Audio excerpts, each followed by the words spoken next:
I, 19M, got into a serious accident last month that has completely changed my relationship with my family, especially my parents and sister. I'm still trying to process everything that happened, but I'll try to explain the situation as clearly as I can. I'm a freshman in college, about 2 hours away from my hometown. My sister, 25F, had a baby last year, and since then, my family dynamics have changed completely. My parents have always favored her a bit, but things got really extreme after my nephew was born. They started spending all their time with her and the baby, which I understood at first because he's their first grandchild. My sister has always been the golden child. She got married right after college to a guy our parents approved of, had a baby within a year, and basically did everything according to their plan. I, on the other hand, chose to go to college farther from home because they had a better program for my major, engineering. My parents weren't happy about this because they wanted me to go to the local college where my sister went. The accident happened on March 15th. I had evening classes that day and was driving back to my dorm around 8 p.m. My friends Jake and Mike were in their car behind me because we had all stayed late at the library studying for midterms. We were at an intersection, and I had a green light. Out of nowhere, this truck ran the red light and slammed into my car. I don't remember much after the impact, but my friends told me my car spun several times before stopping. Jake and Mike immediately called 911 and then tried to help me. I was conscious but in a lot of pain. They said I kept asking them to call my parents, so they did. This is where things get really messed up.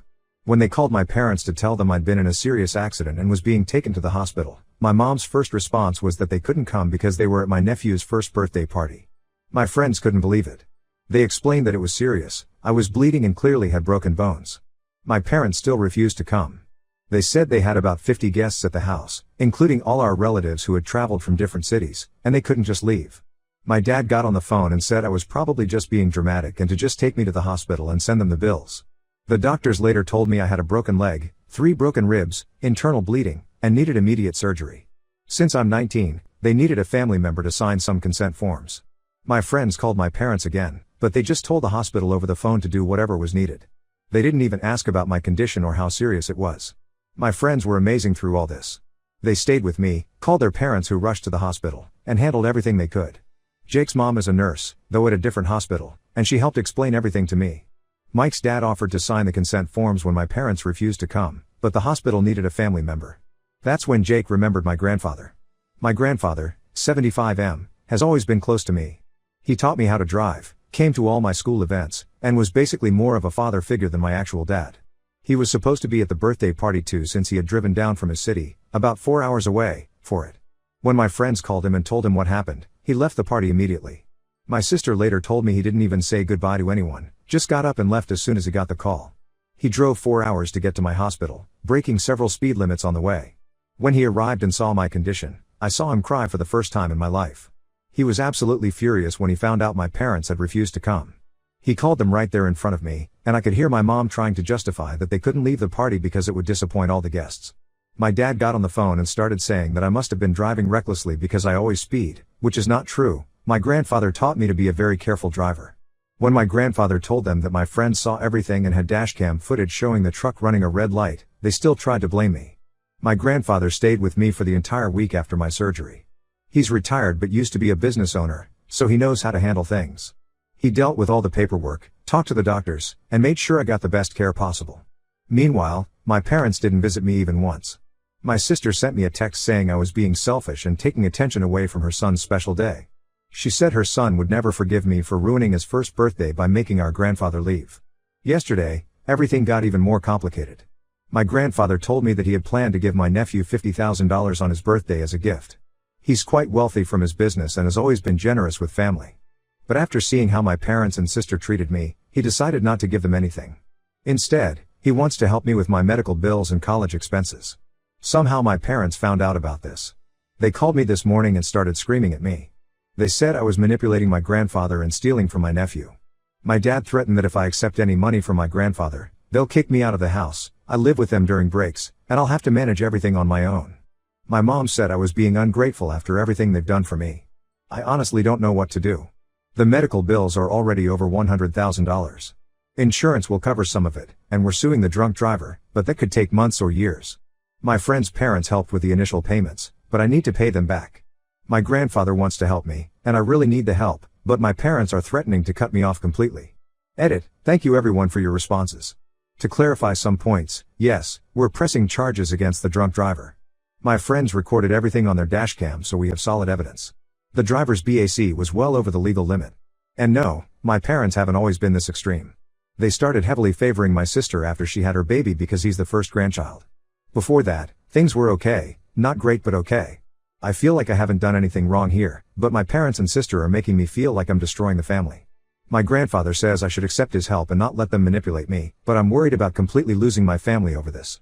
Update 1. It's been 2 weeks since my original post, and honestly, things have gotten even worse than I expected. I wanted to update everyone because the situation has completely spiraled out of control. First, my parents finally visited me in the hospital, but not because they wanted to. My grandfather got so angry about their behavior that he started calling all our relatives and telling them what happened.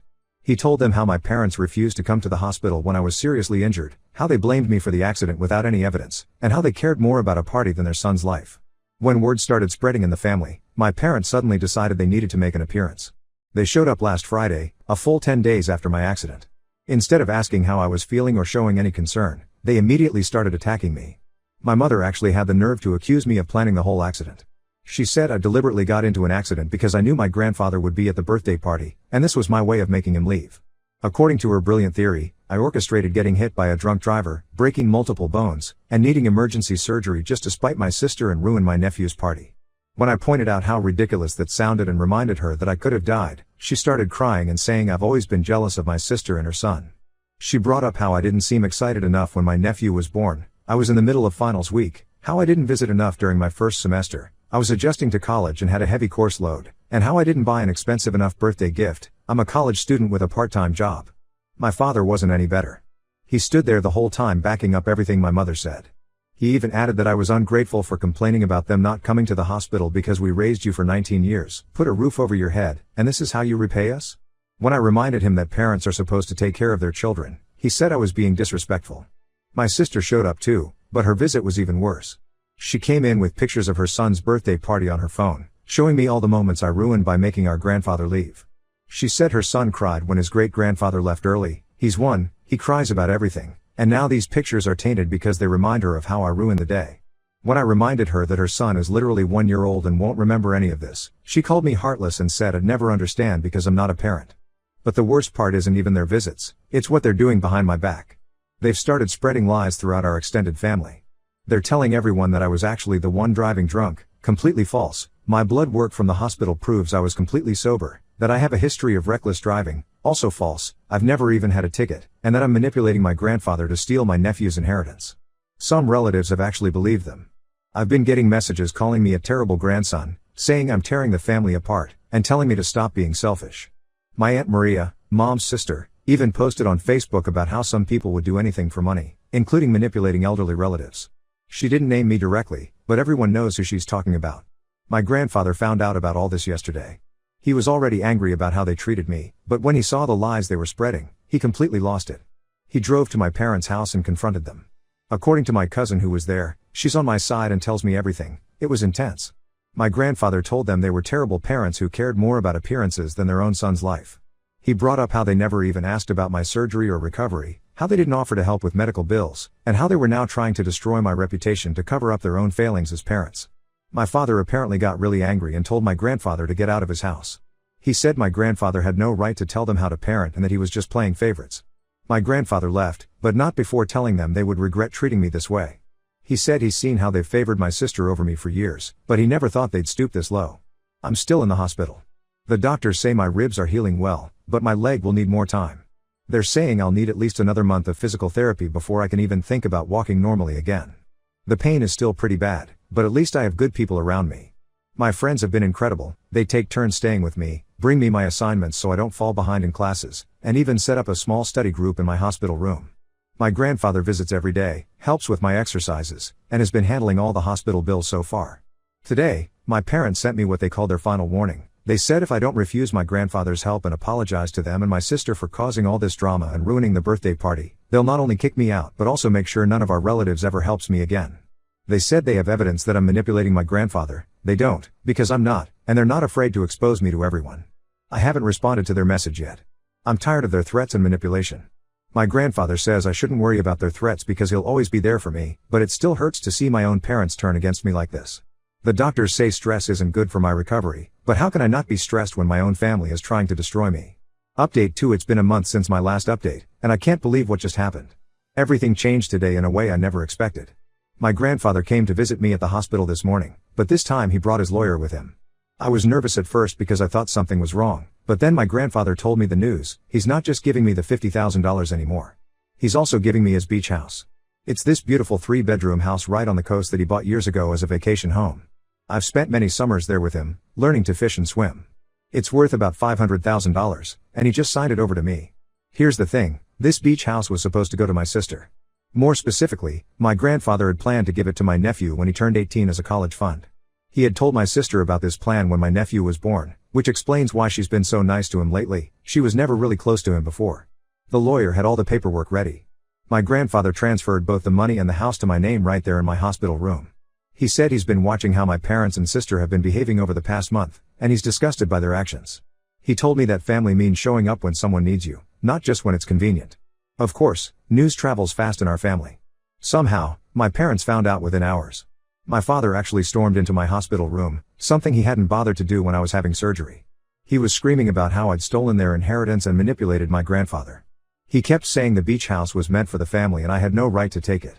The nurses had to call security to remove him because he wouldn't stop yelling. He was making such a scene that other patients' families came out to see what was happening.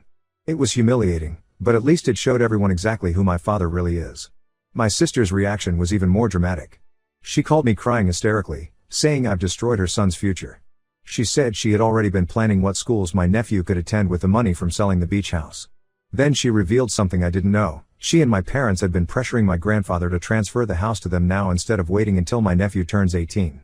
They wanted to sell it immediately and use the money for their own purposes, not for my nephew's education like they claimed. My grandfather confirmed this when I asked him about it. He said they'd been bothering him about the house for months, even before my accident. My father had some business debts he wanted to pay off, and my sister wanted to buy a bigger house. They saw the beach house as their solution and had been trying to convince my grandfather that they could invest the money better than he could. That's when everything clicked into place. Their extreme reaction to my grandfather helping me wasn't just about the $50,000, they were afraid he'd find out about their plans for the beach house. When he started spending more time with me in the hospital, they probably worried I'd turn him against them, which I never did. They managed that all on their own. The family is now completely divided over this. Some relatives, like my Aunt Maria and my mother's cousins, are saying I manipulated my grandfather and took advantage of his age. He's 75 but sharper than most 30-year-olds I know. They're spreading rumors that I guilt-tripped him by playing up my injuries. But other relatives are finally seeing through my parents' behavior. My grandfather's sister, my great-aunt, called me yesterday and told me she's ashamed she didn't see what was happening sooner. She said she always noticed how they favored my sister but thought I was okay with it. She apologized for not stepping in sooner and said she's proud of how I've handled everything. My grandfather doesn't care what anyone says about him or his decision. He told me he's proud of how I've dealt with all this, both the accident and my family's betrayal. He said he's giving me the house because I deserve to have someone looking out for me, especially since my own parents failed at that job. The house needs some minor repairs, but my grandfather says we can work on those together once I'm out of the hospital. He's already talking about adding a home office so I can study there and maybe even take some online classes while I recover. For the first time since the accident, I'm actually feeling hopeful about the future. Update 3 months have passed since everything happened, and my life has completely changed. I'm finally out of the hospital and have moved into the beach house. My friends Jake and Mike helped me move last week. They brought their trucks and some other friends from college, and we got everything set up in one day. The house is even more beautiful than I remembered. The sound of waves is so peaceful, especially after spending months in the hospital. Moving wasn't easy with my leg still healing, but my physical therapy is going well. I found a great therapist near the beach house, and my grandfather comes with me to every session. The doctors say I'm recovering faster than expected, though I still need to use crutches for another month. My parents made one final dramatic attempt to get the house back last week. They showed up unannounced with a family lawyer, claiming that my grandfather wasn't mentally competent when he made the transfer. They said they had evidence that I had been pressuring him and taking advantage of his age. Their lawyer started talking about elder abuse and threatened to take legal action. That show didn't last long. My grandfather arrived 20 minutes later with his legal team. Turns out he had security cameras installed after my father's outburst at the hospital, so he knew my parents had shown up. His lawyers had all the paperwork proving he's completely competent, including recent medical evaluations. They also had recordings of my parents trying to pressure him into selling the beach house months before my accident. Their lawyer left pretty quickly after that. I've decided to go completely no contact with my parents and sister. I blocked their numbers and all their social media accounts. They tried creating new accounts to message me, but I blocked those too. My sister's latest attempt at guilt tripping was sending me pictures of my nephew, saying he cries every time they drive past the beach house they've apparently been driving by regularly, which is kind of creepy. My grandfather has been my rock through all of this. He's helping me transfer to a college closer to the beach house for the next semester. The program is actually better than my current one, and they have a good disability support system that will help while I'm still recovering. He's also been teaching me about house maintenance and budgeting, things my parents never bothered to teach me. The best part is that I've been able to pay back my friend's parents for the hospital bills with the money my grandfather gave me. They didn't want to accept it at first, but I insisted. I'm saving the rest for future medical expenses in college. The drunk driver who hit me was convicted last month and ordered to pay damages, but my grandfather's lawyer says that could take years to process. My sister still sends me long emails about how I've destroyed her family's future. She claims my nephew won't be able to go to college now, he's still one, and both she and her husband have good jobs. Last week, she even tried to get our childhood photos removed from our grandparents' house because I'm not part of the family anymore. My grandfather just laughed and put up more pictures of me. Something my grandfather told me really stuck with me. He said that family isn't about blood or obligation, it's about who shows up when you're broken and hurting. My friends showed up. My grandfather showed up. My parents and sister didn't just fail to show up, they actively tried to hurt me when I was already down. I'm still processing everything that happened, but I'm at peace with my decisions. The beach house is becoming a home, my injuries are healing, and I'm surrounded by people who genuinely care about me. My parents and sister made their choices, and now they have to live with them. As for me, I'm looking forward to building a new life with a family that chose to stand by me. The only thing I regret is not seeing my parents' true colors sooner, but maybe I needed something this extreme to finally understand who they really are. I'm grateful to my grandfather for not just giving me a house, but for showing me what real family looks like.